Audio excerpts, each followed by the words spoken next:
And now we will hear the report of the Primary Production Committee. I call Thomas Hayward. Thank you, Mr Speaker. Mr Speaker, I now present the Primary Production Committee on its inquiry into how do we ensure sustainability in the primary sector. It is an honour standing here today to report today. Thank you to my fellow committee members, staff, submitters and advisers.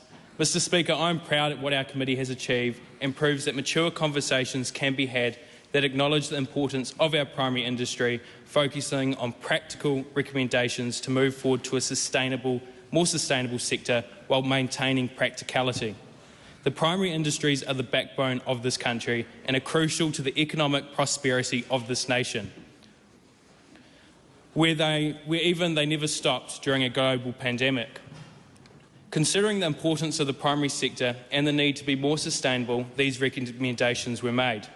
As a committee, we collectively agreed government must provide primary producers with significant and cross-cutting support to ensure the sector will have the resources to transition to a more sustainable sector. The primary sector does need targets to strive to, but as a committee, we emphasise the need to support farmers and growers in order to reach these targets. For this to be achieved, government must provide the support. This support can either be through subsidies to lower the costs of transition, invest more in research and development, which we're currently seeing in regards to regenerative farming. Excitingly, our committee looked further than just subsidies.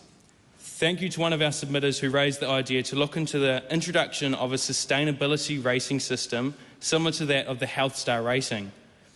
While we recognise the merits of the sustainability rating system idea, we were concerned that the voluntary system could be difficult to administer as well as costly. Considering this, though, we recognise the value and potential in the long term.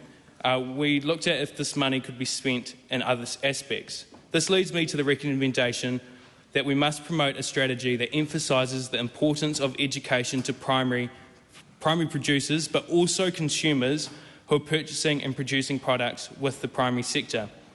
The primary producers want change, but the cost barriers are simply too great, and this is where the consumers come in. Consumers need to be educated, as ultimately consumers play a large role in leading the direction of the market, and if producers are to take sustainable methods. If producers are to take on sustainable methods, they must be able to rely on a stable market which is created by the consumer. Mr Speaker, ultimately I can only discuss a small part of our select committee, and I recommend you all take the time to read the full context of the report. Mr Speaker, to finish, as discussed by the committee, the primary sector is extremely important to New Zealand, and to move forward to be more sustainable, a balanced approach needs to be struck where workable regulations are created. Thank you.